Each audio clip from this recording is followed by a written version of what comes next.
Who were some of your earlier musical influences growing up during this time? With me, it's timeless, man. I go back, like I said, in eras. Um, First and foremost, I say my family. You know what I mean? My whole family is musically talented and multiple talented. You know what I mean? I was the one that incorporated later on in the '90s. But my granddaddy was a man that when Rudy Ray Moore came through Baton Rouge, he was friends with my granddad. I didn't get to meet him either before I was born or I was too little. So I never always wanted to meet Rudy Ray Moore, rest in peace, Dolomite. Actually, one of my uncles, his name was my granddaddy. He was a junior, James Donald Jr. and James Donald Sr. But my granddaddy, he named his son James Donald Jr. after one of the Dolomite movies, well, after Rudy Ray Moore movie, the Peter Weestruck.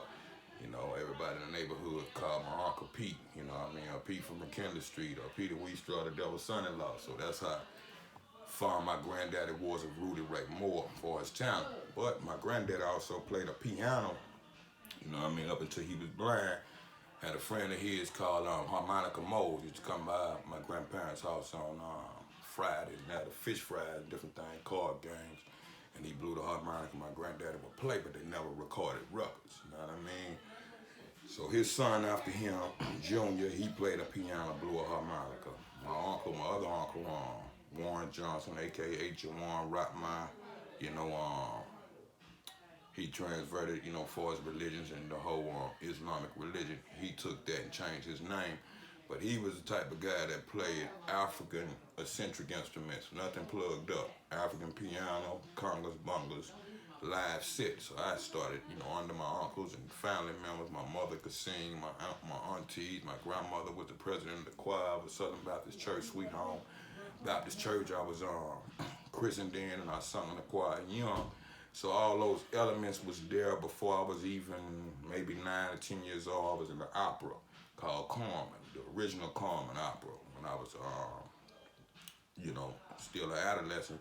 Shouts out to my partner Chris Miller, man. We was the only two black kids that was in that opera. Okay. Based off of our music teacher. She was a black lady, Miss Barnes, but she put us in that opera as kids. So we was performing downtown the Baton Rouge Little Theater. So all the different elements of music was there. As a rapper, I tell people I'm old as hip hop. You know, God said the same. I'll be 46 years old next month. So when you talk in the 70s and hip hop was evolving, I was evolving as a kid and I caught that glimpse. By the time I turned 9, I knew what I wanted to do. So it's just, you know, we the home of the gumbo pot. So I took all those elements and combined them. And within that combination, my father to my stepfather and my uncles there have the old Parliament records, Curtis Mayfield. So as well as I was rap evolving, I was DJ evolving too. And my first turntable between 11, 12 years old, realistic mixer DJs at that age in the neighborhood. And older guys that taught me how to plug up and do different things and switch the fade and all that. So I steal my papa records, break his needles, and catch Right. hell for it, just trying to figure that out. So it was just like baby Bronx and Brooklyn / California with all those elements as far as my overall evolution, but I have to start with my family roots as far as the music culture and me having a development other than what was already divinely, you know what I mean, inside of myself, and I found my way through it. Just, you know, I was a kid that'd section off in the back room and go through old jazz records, timeless music that the average kid wouldn't listen to if it wasn't a radio hot song. Right. So I had those privileges and all those records, thousands of records to go through and just learn different formats over time. So that was my library when I went home from school. But yeah, it's so much inspiration on into the 70s groups, 80s hip hop, 80s music, period, and 90s. I was sharing with you earlier for my evolution and everybody knowing me on world renowned for how you do that record. The original title for that record is A Fool. Because when I was making it, I said, man, when people hear this, they're going to say, man, that's a fool. I said, that's what I'm going to call it. But it written is inspired, you know what I mean? And shouts out to my guy, you know, I'm going to start with the OG on down. King T, man, you know, one of the first OGs, him and Ice-T, and with Ice even from the East Coast. But for us, the West Coast evolution, you know, shouts go out to King T, rest in peace to Mix Mouse, to Spade, them kind of guys I was listening to young, in the crates and getting those records in Louisiana. But that first King T record is called act the fool. So my whole inspiration for how you do that is really sprung off King T. Shouts out to the OG, the entire alcoholics, man, Jay Swift, J Rowe. E Swift and J Rowe, and my main man, Catastrophe. Shouts out the exhibit, man. So a lot of people don't know that history, but it's sprung off the King T Act the Fool. My DJ partner, shouts out to Ball aka Bam Bam, was a true alcoholic. My granddaddy lived and died once, so we was doing a lot of wildfly things as kids. But he was an alcoholic head, He was one of them wild red niggas with the crazy ass. We had a lot of broads. So, he all but killed himself a few times and, knocked out his blazer, but he'll have an alcoholic record and all day, man, and live and die that shit. So, man, shouts out here again to King T, my nigga Catastrophe and the alcoholics, man. For sure. My man, yes, sir. Absolutely. At what point did you decide to pick up the pad and the pen and you knew that you wanted to be an MC?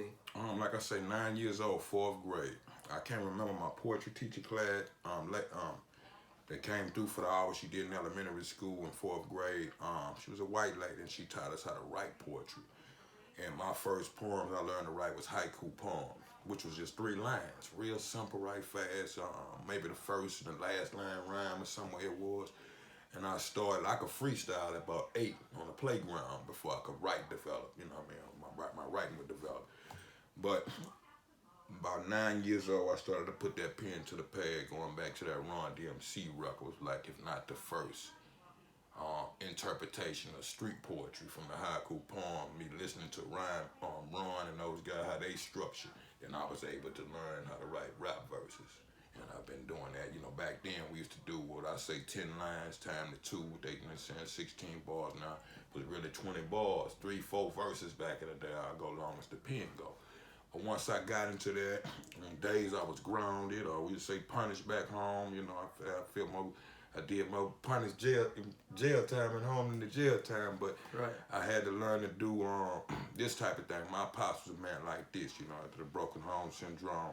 I was raised by a man from Ninth Ward in New Orleans, so I had the best of both of those worlds.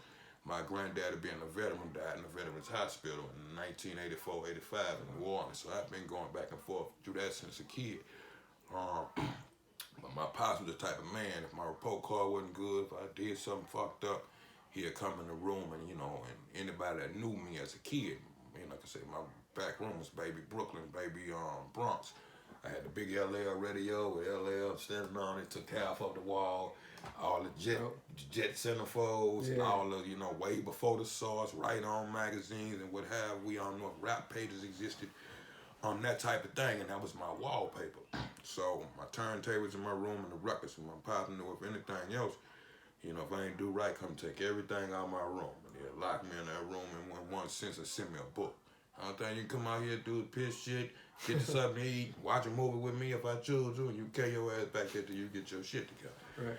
But I had that type of thing, man, where just growing with it.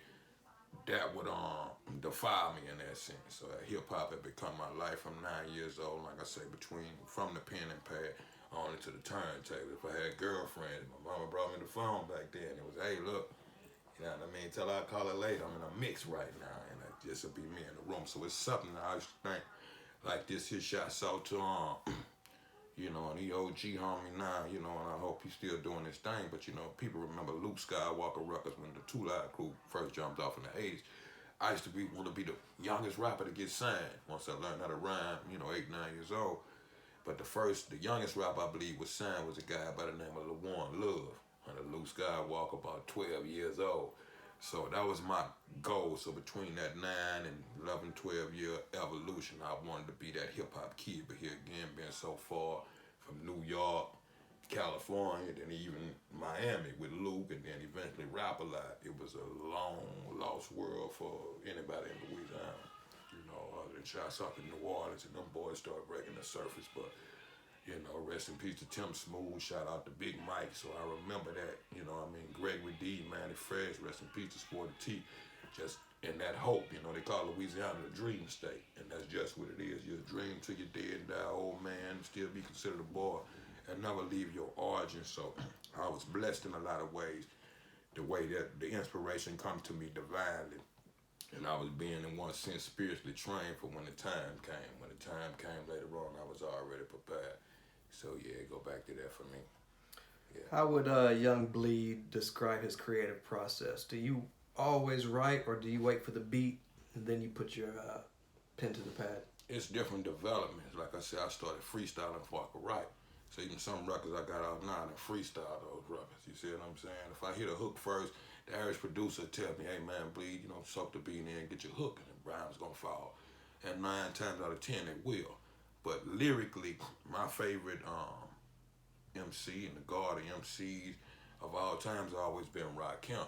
So that was a lyrical bar set for me as a kid. Every time I thought I reached a level, I'd drop an album and I'd be, oh hell man, just Right. when I thought I know, I don't know shit. But I had to realize Rod probably 5, 7 years older than me, so it's like a freshman to a senior. And I had to humble myself and put myself in that schooling minus the competition. So it's a certain lyrical bar I reach toward. So naturally, with or without a beat, I'm hearing shit all the time. And if it just meshed together and my verse fall before the hook, then, it'll go that way. But sometimes I write a rhyme backwards. I was watching a Rakim interview and he wanted to feel I ever heard that. I could hear that, like I told you, we was talking to King T, act the fool. I knew I wanted my verses to end with that, but I had to kind of do it in a backwards pattern and to make sure it all equaled out like that. And the rest is just divine, man. You hope things go how you pitch in your head. I studied a lot of Jimi Hendrix and a lot of sounds he had in his head. He had to learn how to mass produce. So that part of your inner psychic is always there. It's an on and off switch you can't control and cut off. I just say, if I don't get signed this young, I quit. And I realized, hey man, I accepted this. It's not something I control, it's something that control me. And you realize what's your purpose in life and what you're born to do. So lyrically, yeah, I take it how it hit me. If I hit a hook first, sometimes hey man, you ready? Tell producers and artists alike, hey man, before I get to the studio, put the mic on. If I'm open to it, then the first thing is to fish to water to me. I'm already on something. If what's not clicking in my head, don't go with the beat, then I'm instant. You know what I mean? I adapt to it. So yeah, different ways.